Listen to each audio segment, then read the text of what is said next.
বেঁচে ছিল। রমজানের 2.5 মাস পরে আমার আব্বা মারা গেছে।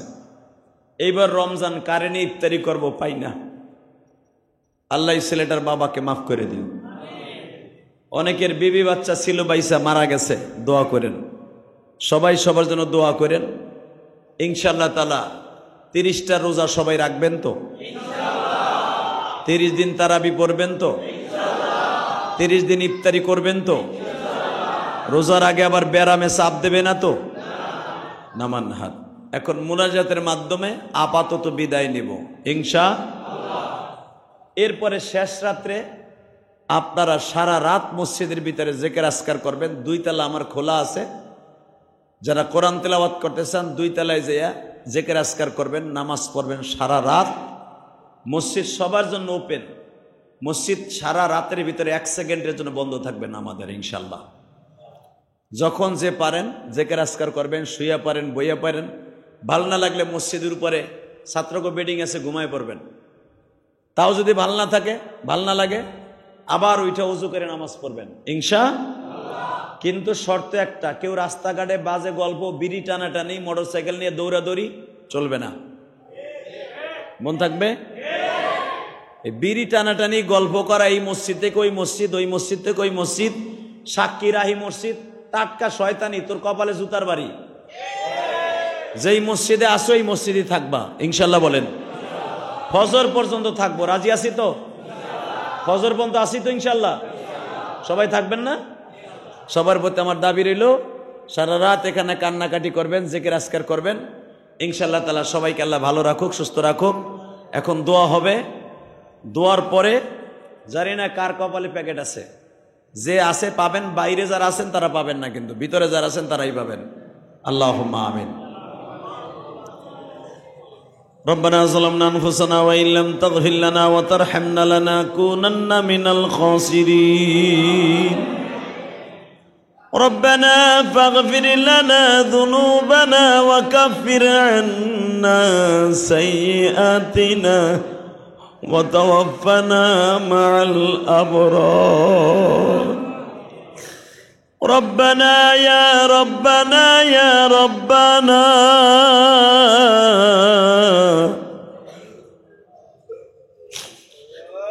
ربنا يا ربنا يا ربنا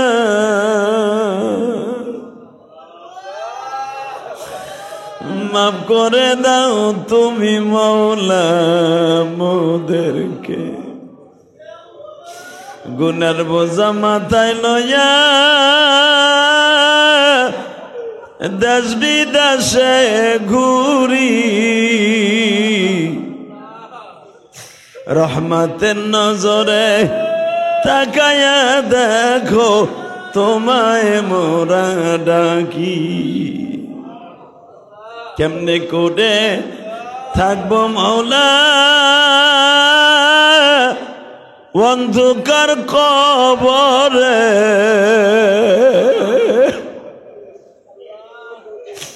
যেই কবরে মাও নাই রে, বাবা নাই রে, কেমনে থাকবো পড়ে।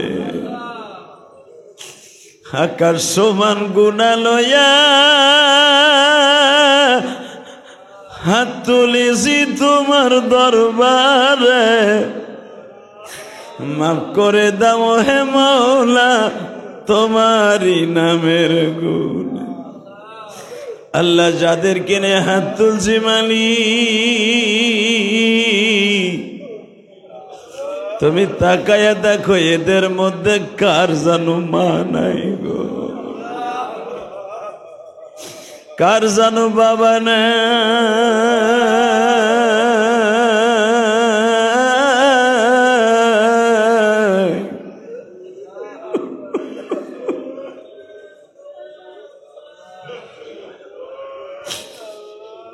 আল্লাহ বরাতের রাত্রে কার জানো হায়াতে জিন্দেগি শেষ হয়ে গেল। গত বছর এই সময় মা সাথে ছিল, বাবা সাথে ছিল, অনেক মা বোনেরা বাসায় বসে হাত তুলছে মালিক।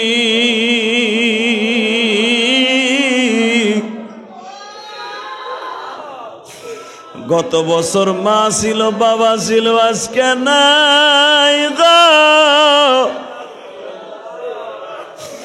অনেক মানুষ জেলখানার মধ্যে মালিক,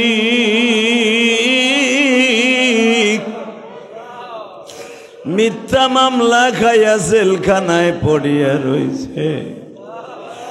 ছেলে মেয়েকে বাসায় রাইখা জেলখানায় পড়ে আছে। আল্লাহ,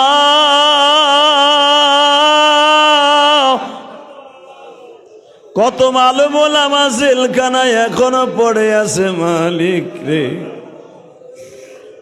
এই বরাতের রজনীতে গুনার বোঝা মাথায় লইয়া যারা হাত তুলছে, এদের প্রত্যেকের জীবনের গুনাহ মাফ কইরা দাও। যাদেরকে নিয়ে হাত তুলছি মালিক, কার জানো ব্যবসা বাণিজ্য খারাপ আমি জানি না আল্লাহ, কার ছেলের অভাব, কার মেয়ের অভাব জানি না, কে যেন অসুস্থতায় ভুগতাছে তাও জানি না। আল্লাহ মেহেরবানি করে প্রত্যেকের বাবা মাকে মাফ করিয়া দাও, কবরগুলো জান্নাতের বাগান বানায় দাও। এ যুবক, আল্লাহকে জোরে একটা ডাক দাও, দাও আরো জোরে ডাক দাও, ডাক দাও, ডাক দাও, ডাক দাও।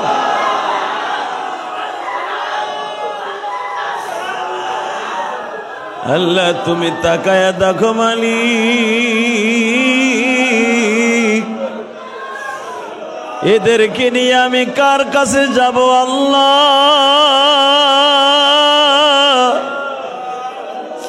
তুমি মাফ করে দিলে কেউ তোমার কাছে কৈফিয়ত তলব করবে না।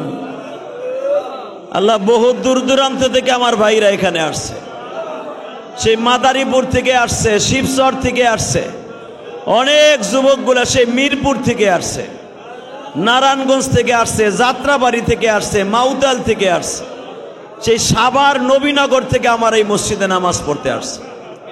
আল্লাহ, যে যেখান থেকে আসছে প্রত্যেকের নামাজগুলো কবুল করে নাও। আল্লাহ, কালীগঞ্জ থেকে আসছে, আল্লাহ জিনজিরা থেকে আসছে, বিভিন্ন জায়গা থেকে তোমার পাগলগুলি আসছে, প্রত্যেকের মনের আশা পুরা করে দাও। আল্লাহ, যারা রোজার জন্য মুড়ি দিবে, চাউল দিবে, ডাল দিবে, চিনি দিবে, আল্লাহ যে ডাবলি দিবে, যে যা দান করবে সে প্রত্যেকের দানগুলো কবুল করো। এদের বাবা মাকে মাফ করে দাও আল্লাহ, এদের সন্তানগুলোকে কবুল করে দাও। আল্লাহ, তুমি আমাদের ছেলে মেয়েদেরকে কবুল করে নাও মালিক, হক্কানি আলেম আলেমা বানায়া দাও। কে বা হবে সঙ্গে আমার মরণে, কে বা হবে সঙ্গে আমার কবরে। আল্লাহ, তুমি আমাদের বন্ধু হয়ে যাও আল্লাহ, আমাদের ছেলে মেয়েদেরকে কবুল করে নিও, ব্যবসা বাণিজ্যে বরকত দিয়ে দিও আল্লাহ। এই মসজিদে যারা যে যেখান থেকে দান করছে প্রত্যেকের দানগুলো কবুল করে নাও আল্লাহ। আমার মাদ্রাসায় যে যেখান থেকে দান করছে দানগুলো কবুল করে নাও আল্লাহ। অনেক ছেলে মেয়েরা আল্লাহ এই মাদ্রাসায় লেখাপড়া করে, তাদেরকে হক্কানি আলেম আলেমা বানায় দাও আল্লাহ। এই গভীর রাত্রে তোমার কাছে কি চাবো? যদি এই বছরই হায়াতে জিন্দিগি শেষ হয়ে যায়, ইমান নিয়ে বাঁচবার তৌফিক দান করে দিও, ইমান নিয়ে মৃত্যু দান করে আল্লাহ। আল্লাহ, আমাদের সবাইকে মাফ করে দিও আল্লাহ, আমাদের সবাইকে মাফ করে দিও আল্লাহ, আমাদের সবাইকে মাফ করে দিও আল্লাহ। যারা গুনাহগার তুমি তাদের মাফ করে দিও আল্লাহ। যারা অসুস্থ আছে সুস্থ বানায় দিও আল্লাহ। যাদের রিজিকের অবস্থা নাই রিজিকের ব্যবস্থা করে দিও আল্লাহ। আমার সারা বাংলাদেশকে তুমি হেফাজত করো, সারা বিশ্বের মুসলমানকে তুমি হেফাজত করো, ফিলিস্তিনের মুসলমানকে কবুল করো, সারা বিশ্বের মুসলমানকে তুমি কবুল করে নাও আল্লাহ। সারা বিশ্বের মানুষ যারা অসুস্থ আছে সুস্থ বানিয়ে দাও। কত মানুষ হসপিটালের বেডে আছে আল্লাহ, তাদেরকে ক্ষমা করে দাও আল্লাহ। কত যুবক মুসাফা করে টাকা দিল আল্লাহ এদের সবাইকে তুমি কবুল করে নিও, আল্লাহ এদের সবাইকে তুমি মাফ করে দিও। যে যেখান থেকে দান করছে আল্লাহ তাদের দানগুলো কবুল করো। আল্লাহ তোমার এক বান্দি লন্ডন থেকে দান করছে, মেহেরবানি করে কবুল করে নাও, মনের আশা পুরা করে দাও। ওয়াসাল্লাল্লাহু তাআলা আলা খায়রি খালকিহি মুহাম্মাদ ওয়া নূরি আরশিহি সাইয়্যিদিনা মাহুম বিরহমাতিকা ইয়া আরহামার রাহিমিন। কাতার দিয়ে বসেন, কাতারে।